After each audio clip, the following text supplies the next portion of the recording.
Afrika Utara merupakan wilayah strategis yang menjadi jalur menuju benua Eropa dari benua Asia. Sebagai wilayah penghubung antara timur dan barat, maka Afrika Utara memainkan peran penting bagi perkembangan peradaban bangsa-bangsa di dunia, terutama peradaban Islam. Oleh karena itu, secara geopolitik dan geostrategi, penguasaan wilayah Afrika Utara sungguh penting sebagai jembatan menuju Eropa.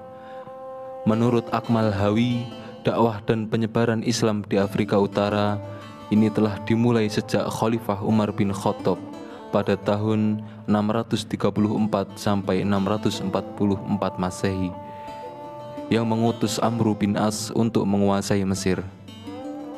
Panglima Amr bin al-Ash yang memimpin pasukan kaum muslimin menjelajahi Afrika Utara setelah sebelumnya membebaskan Mesir dari cengkeraman tangan Bizantium Romawi Timur. Di bawah perintah Khalifah Umar bin Khattab di Madinah, pasukan Amr bin al-As berhasil menguasai Cyrenaica pada tahun 642 Masehi. Tripolitania ditaklukkan pada tahun 647 Masehi. Setelah berhasil membebaskan Mesir dan mendapatkan izin Khalifah Umar bin Khattab, Amr bin As beserta pasukannya meneruskan ekspedisi ke wilayah Afrika Utara. Setelah wilayah Maghribi di bawah kendali Islam, maka lengkaplah kawasan Islam terbentang dari Maghribi di barat sampai India di sebelah timur. Kemudian dilanjutkan pada pemerintahan Utsman bin Affan, tepatnya pada tahun 35 Hijriah, mencapai beberapa kawasan Tunisia dan dilanjutkan pengembangannya oleh daulah-daulah yang berkuasa pada masa kemudian. Selanjutnya, pemantapan pembebasan wilayah Islam di Afrika Utara dilanjutkan oleh Daulah Umayyah. Setelah penduduk asli Afrika Utara memohon kepada orang-orang Arab untuk membebaskan mereka dari kekuasaan semena-mena Al-Zaitun, Muawiyah menanggapi permohonan mereka dengan mengirim pasukan tentara di bawah pimpinan Uqbah bin Nafi. Panglima Uqbah bin Nafi kemudian memimpin pasukan muslimin untuk membebaskan Fezzan pada tahun 663 Masehi. Namun, pasukan kaum muslimin menghadapi perlawanan sengit dari bangsa Berber. Akibatnya, pergerakan ekspedisi militer kaum muslimin di Afrika Utara sempat mengalami kemandekan. Menyadari posisi penting Afrika Utara dalam ekspedisi Futuhat melawan kekuatan Bizantium Romawi, akhirnya pasukan dalam jumlah besar dikerahkan untuk menguasai provinsi Romawi di Tunisia pada tahun 670 Masehi. Setelah membebaskan wilayah Afrika Utara pada tahun 670 Masehi, Uqbah mendirikan kota Kairouan atau Al-Qairawan, terletak di sebelah selatan Tunisia. Kota Kairouan difungsikan sebagai basis militer untuk membebaskan Kartago yang dipertahankan garnisun Bizantium Romawi. Perlawanan bangsa Berber membuat pasukan muslimin terpukul mundur 2 kali.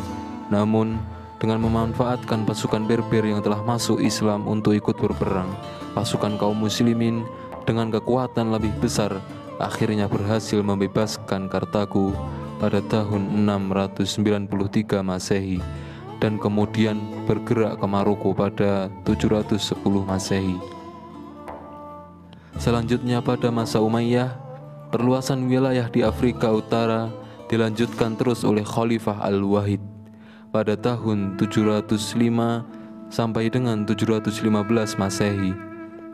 Di bawah Amir Maghribi berhasil menaklukkan kota lama Kartago untuk selanjutnya memasuki daerah bangsa Barbar.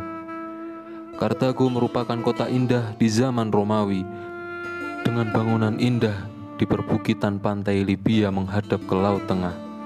Setelah berhasil membebaskan seluruh Afrika Utara pada tahun 710 Masehi, Amir Maghribi Musa bin Nushair memerintah Panglima Tariq bin Ziyad untuk menyeberang ke Spanyol, wilayah semenanjung Iberia, Andalusia. Pengaruh Islam di Afrika Utara. Penyebaran Islam oleh beberapa penguasa Muslim telah membuat bahasa Arab menjadi bahasa resmi yang dipakai oleh masyarakat Muslim di berbagai wilayah, khususnya Afrika Utara.